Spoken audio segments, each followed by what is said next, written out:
دوستو بگ سوچو میں خوش آمدید۔ جب بات ہو عالمی تجارت کی تو نقل و حمل یعنی ٹرانسپورٹیشن کی لاگت اور وقت، یہ دو اہم فیکٹرز ہیں جو بے پناہ اہمیت اختیار کر جاتے ہیں۔ انسان کی ہمیشہ سے یہ کوشش رہی ہے کہ تجارت کو منافع بخش بنایا جائے اور اس کے لیے انسان اقدامات بھی کرتا چلا آیا ہے۔ تو دوستو آج ہم آپ کو ایک ایسے ہی انسانی تاریخ کے بہت اہم اور عظیم الشان پروجیکٹ کی کہانی دکھائیں گے کہ کب، کیسے اور کیوں دو سمندروں کے درمیان ایک نہر یعنی پاناما کینال کھودی گئی۔ یہ کینال مشہور زمانہ سوئز کینال سے کس طرح مختلف ہے اور امریکہ کا اس میں کیا کردار تھا۔ سب سے اہم بات یہ کہ کیا اس نہر کے مقابلے پر چین ایک اور نہر بنا رہا ہے، یہی سب ہم جانیں گے۔ دوستو بحر اوقیانوس یعنی اٹلانٹک اوشن اور بحر الکاہل یعنی پیسفک اوشن کے درمیان ایک نہر کی تعمیر کا خیال 16ویں صدی سے چلا آ رہا تھا، جب 1513 میں ایک اسپینش مہم جو نے ان دو بڑے سمندروں کے درمیان ایک خشکی کی باریک سی پٹی دریافت کی۔ 1534 میں اسپینش بادشاہ چارلس پنجم نے حکم دیا کہ اس علاقے کا سروے کیا جائے تاکہ اس بات کا تعین کیا جا سکے کہ یہاں دو سمندروں کو ملانے کے لیے ایک نہر کھودی جا سکتی ہے یا نہیں۔ سروے مکمل ہو جانے پر معلوم ہوا کہ اس علاقے میں ایک نہر کھودنا انتہائی مشکل اور پیچیدہ کام ہے۔ چارلس کے بعد بھی خاکنائے پاناما جو کہ محض 82 کلومیٹر چوڑی پٹی تھی، اس سے ایک نہر تعمیر کرنے کی منصوبہ بندی تو کئی بار ہوئی لیکن کوئی سنجیدہ کوشش نہیں کی گئی۔ نہر کی تعمیر کی باقاعدہ کوشش کا آغاز 19ویں صدی کے آخر میں ہوا جب ایک فرانسیسی کمپنی نے 1881 میں اس کی تعمیر کا آغاز کیا۔ دوستو یہ وہی کمپنی تھی جس نے پہلے 1869 میں سوئز کینال کی تعمیر مکمل کی تھی۔ اس کمپنی کو ایک French diplomat Ferdinand de Lesseps head کر رہے تھے، لیکن دوستو ناقص پلاننگ اور انجینئرنگ کی وجہ سے یہ منصوبہ آغاز سے ہی بہت مشکل ثابت ہوا۔ سب سے پہلی مشکل یہ تھی کہ یہاں کھدائی آسان نہیں تھی، جس کی دو وجوہات تھیں۔ پہلی یہ کہ پاناما میں خشکی کا یہ علاقہ سمندر سے بلندی پر تھا اور دونوں سمندروں کو ملانے کے لیے بہت گہرائی تک زیادہ کھدائی کی ضرورت تھی۔ کھدائی مشکل ہونے کی وجہ یہ تھی کہ یہاں کی مٹی سوئز کینال والے علاقے کی طرح نرم نہیں تھی، بلکہ اس علاقے میں پہاڑیاں بھی تھیں۔ کھدائی مشکل ہونے کے علاوہ کمپنی کو انتہائی سخت موسمی حالات، گھنے جنگلات، بیماریوں، زہریلے سانپوں اور مچھروں کا بھی سامنا کرنا پڑ رہا تھا۔ حالات اس قدر سنگین تھے کہ 1884 تک ہر مہینے تقریباً 200 لوگوں کی اموات ہونے لگی۔ ان حالات میں کمپنی کے تقریباً 20,000 ورکرز جان کی بازی ہار گئے۔ ان تمام مشکلات کے پیش نظر فرانسیسیوں نے نہر کے بنیادی ڈیزائن میں تبدیلی کا فیصلہ کیا۔ اس مقصد کے لیے انہوں نے مشہور انجینئر گسٹوف آئیفل کی خدمات حاصل کی۔ دوستو یہ وہی انجینئر ہیں جنہوں نے آئیفل ٹاور کا ڈیزائن تیار کیا تھا، لیکن ان کی خدمات حاصل کرنے کا بھی فائدہ نہیں ہوا اور کمپنی 1889 میں دیوالیہ ہو گئی۔ اس نہر کی تعمیر پر اس وقت تک 287 ملین امریکی ڈالرز خرچ ہو چکے تھے۔ مس مینجمنٹ اور کرپشن جیسے الزامات پر کمپنی کی ٹاپ مینجمنٹ کو فرانس میں مقدمات کا سامنا بھی کرنا پڑا۔ 1894 میں ایک اور فرینچ کمپنی نے پہلی کمپنی کے چھوڑے ہوئے اثاثوں کو ٹیک اوور کیا اور کینال کی تعمیر کا دوبارہ آغاز ہوا، مگر جلد ہی یہ دوسری کمپنی بھی پروجیکٹ پر کام ادھورا چھوڑ کر چلی گئی۔ دوستو اب ہمارے دوست امریکہ بہادر کی اس منصوبے میں انٹری ہوتی ہے۔ امریکہ چونکہ 19ویں صدی کے آغاز سے ہی فوجی اور معاشی وجوہات کی بنا پر اپنے مشرقی ساحل سے مغربی ساحل تک ایک شارٹ کٹ کی تلاش میں تھا۔ اس سے پہلے امریکی شپس کو اپنے مغربی ساحل تک پہنچنے کے لیے براعظم جنوبی امریکہ کے ساحل کے گرد چکر کاٹ کر جانا پڑتا تھا۔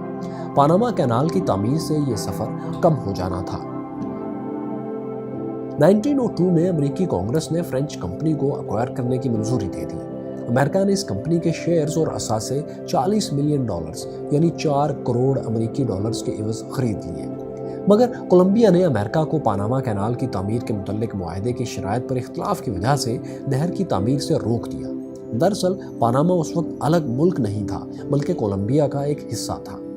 دوستو آپ کو یہ بتاتے چلیں کہ اس وقت پاناما میں کولمبیا سے آزادی کی ایک تحریک بھی چل رہی تھی۔ امریکہ نے اس تحریک کو اپنے مقاصد کے حصول کے لیے ایک اپرچونٹی کے طور پر دیکھتے ہوئے آزادی پسند تحریک کی حمایت کی، بلکہ امریکن صدر تھیوڈور روزویلٹ نے پاناما کے آزادی پسندوں کی باقاعدہ فوجی حمایت کی منظوری بھی دے دی۔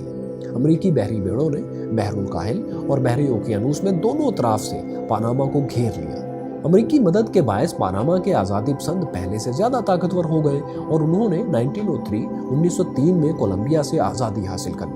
अमेरिका ने फौरन नए मुल्क को तस्लीम करते हुए नई हुकूमत से एक मुआहदे के तहत इस सारी ज़मीन की जहां ये नहर बनना थी मलकियत और राइट्स हासिल कर लिए। इस मुआहदे के तहत अमेरिका ने पानामा को $10 मिलियन यकमुश्त अदा किए और इसके अलावा सालाना $2,50,000 की रकम पानामा को 9 साल बाद यानी 1912 से मिलना शुरू होना थी। अमरीकी हुकूमत ने इस सालाना रकम के बदले में कैनाल के अतराफ में से 5 से 8 किलोमीटर की चौड़ाई तक के कंट्रोल का हक भी पानामा की हुकूमत से हासिल कर लिया। दोस्तों 1904 में फ्रेंच कंपनी को पेश आई मुश्किलात से सबक ना सीखते हुए अमेरिका ने भी शुरू में खुश्की के दरमियानी रास्ते को मतलूबा गहराई तक खोदकर दोनों समंदरों को आपस में बराह रास्त मिलाने की कोशिश की, लेकिन उन्हें जल्द अंदाजा हो गया कि ऐसा मुमकिन नहीं। लिहाजा अब अमेरिकन कंपनी के चीफ इंजीनियर्स ने अमेरिकन सदर को मशवरा दिया कि नहर को लॉक सिस्टम के तहत तामीर किया जाना चाहिए। दोस्तों अब चूंकि एक हौसला अफजा बात यह थी कि पानामा की इस बारीक सी पट्टी में छोटी झीलें और दरिया कसरत से मौजूद थे, सो इस इलाके के पानी को रोककर एक बड़ी सी झील बनाई गई जिसका एक सिरा अटलांटिक ओशन वाली साइड पर था और दूसरा पैसिफिक साइड पर, जबकि झील का लेवल दोनों समंदरों से बुलंदी पर था। झील के इंतहाई सिरों पर लॉक्स के 3 सेट लगाए गए जिनमें से पैसिफिक साइड पर 2 सेट थे जबकि अटलांटिक साइड पर 1 लॉक सेट था। आइए जरा जान लेते हैं कि ये लॉक्स क्या होते हैं और कैसे काम करते हैं। फर्ज करें कार्गो बहरी जहाज अटलांटिक ओशन से पैसिफिक ओशन तक पहुंचना चाहता है तो सबसे पहले वो अटलांटिक ओशन में झील के एक सिरे के करीब आकर लॉक में एंटर होगा। यहाँ पानी की सतह को बुलंद करके जहाज को ऊपर उठाया जाएगा। इस तरह वो झील के पानी की सतह तक पहुंच जाएगा और झील के पानियों में दाखिल हो जाएगा। इसके बाद फिर झील से गुजरता हुआ दूसरे सिरे पर पहुंचेगा यानी पैसिफिक ओशन वाली साइड पर। यहाँ जब जहाज लॉक में एंटर होगा तो ये लॉक सिस्टम इस जहाज को झील के पानियों से नीचे उतार देगा क्योंकि पैसिफिक ओशन का ये पानी झील के पानी से नीचे होगा और इस तरह ये शिप पैसिफिक ओशन में दाखिल हो जाएगा। दोस्तों सुएज कैनाल में ऐसा कोई लॉक सिस्टम मौजूद नहीं है और ये कैनाल समंदर के लेवल पर तामीर की गई है। इसी लिहाज से पानामा कैनाल सुएज कैनाल से मुख्तलिफ है। लॉक सिस्टम के तहत नहर की तामीर का ये अजीम शान मंसूबा 1914 में पाया तकमील को पहुंचा और इसे जहाज रानी के लिए खोल दिया गया। ये मंसूबा अमेरिका के लिए भी आसान तो नहीं था, लेकिन इसकी बेहतर प्लानिंग और उस वक्त तक मेडिकल साइंस में तरक्की हो जाने की वजह से इस मंसूबे पर काम करने वाले वर्कर्स की अमवात की कुल तादाद भी पहले की निस्बत 4 गुना कम हुई। दोस्तों इस मंसूबे पर कुल लागत तकरीबन 639 मिलियन अमेरिकी डॉलर्स बनती है। इसमें से 287 मिलियन डॉलर्स फ्रेंच कंपनी के दौर में खर्च हुए, जबकि अमेरिका ने इसकी तामीर पर मजीद 352 मिलियन डॉलर्स खर्च किए। उस दौर में ये अमेरिकी तारीख का सबसे महंगा प्रोजेक्ट था। ये कैनाल अगरचे मुआशी लिहाज से इंतहाई अहमियत की हामिल थी, मगर एक मसला ये था कि इस कैनाल की चौड़ाई कम होने की वजह से जदीद दौर के बड़े बहरी जहाज नहीं गुजर सकते थे। तकरीबन 1 सदी के बाद 2007 में कैनाल की तोसी के लिए 5.25 बिलियन अमेरिकन डॉलर्स के एक और मंसूबे का आगाज हुआ। ये तोसी मंसूबा 2016 में मुकम्मल हुआ। इस मंसूबे के तहत नहर की अटलांटिक साइड और पैसिफिक साइड पर पहले से ज्यादा चौड़ाई की एक और गुजरगाह बनाई गई, जिससे मौजूदा दौर के बड़े बहरी जहाज आसानी से गुजर सकते थे। इस नहर का सबसे ज्यादा इस्तेमाल अमेरिका, चीन, जापान और जनूबी कोरिया के कार्गो बहरी जहाज करते हैं। सालाना तकरीबन 14,000 बहरी जहाज इस नहर से गुजरते हैं।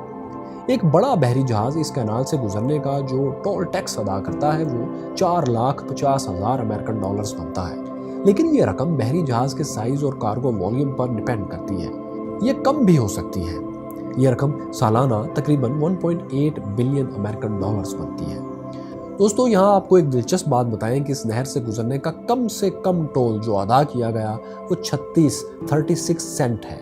ये कोई बहरी जहाज नहीं था, बल्कि ये एक अमेरिकन मुहिम जो था जिसने 1928 में नहर को तैर कर दूसरी तरफ जाने के लिए अदा किया था। कैनाल से गुजरने में एक बहरी जहाज तकरीबन 8 से 10 घंटे का वक्त लेता है। दोस्तों आपको यहाँ ये भी बताते चलें कि तकमील के बाद ये नहर 1999 तक अमेरिका के कंट्रोल में रही और इसके बाद अमेरिका ने इसके तमाम तर मलकियती हकूक पानामा के हवाले कर दिए। अब आते हैं इस सवाल की तरफ कि क्या चीन पानामा कैनाल के मुकाबले में एक और नहर बनाने जा रहा है? दोस्तों 16वीं सदी से ही बहरे ओकियानूस और बहरुल काहिल को आपस में मिलाने के लिए एक और ऑप्शन भी ज़ेरे गौर रहा है। हत्ता कि पानामा कैनाल की तामीर से पहले अमेरिका भी इसमें खासी दिलचस्पी रखता था। वस्ती अमेरिका के मुल्क निकारागुआ से होकर जाने वाला कैनाल का ये रूट थोड़ा लंबा ज़रूर है, लेकिन इसकी तामीर कदरे आसान इसलिए है कि दरमियान में एक बहुत बड़ी साफ़ पानी की झील आती है जिसे नहर के रूट के तौर पर इस्तेमाल किया जा सकता है। बल्कि इसकी तामीर के लिए 2013 में निकारागुआ की हुकूमत ने एक चाइनीज़ कंपनी को अगले 50 साल के लिए राइट्स भी दे दिए थे। इस मंसूबे की कुल लागत का तखमीना 40 बिलियन अमेरिकन डॉलर्स 40 अरब अमेरिकी डॉलर्स लगाया गया है। मगर माहिरीन माहौलियात ने खबरदार किया है कि कार्गो जहाज़ ताज़ा पानी की इस झील को नुकसान पहुंचाएंगे और समंदर का खारा पानी भी झील के साफ पानी के साथ मिक्स हो जाएगा।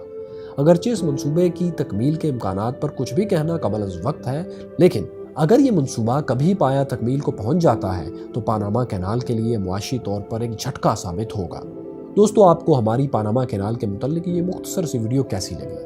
हमें कमेंट्स में ज़रूर लिखिए और आप किन टॉपिक्स पर वीडियोस देखना चाहते हैं ये भी हमें ज़रूर बताएं। शुक्रिया।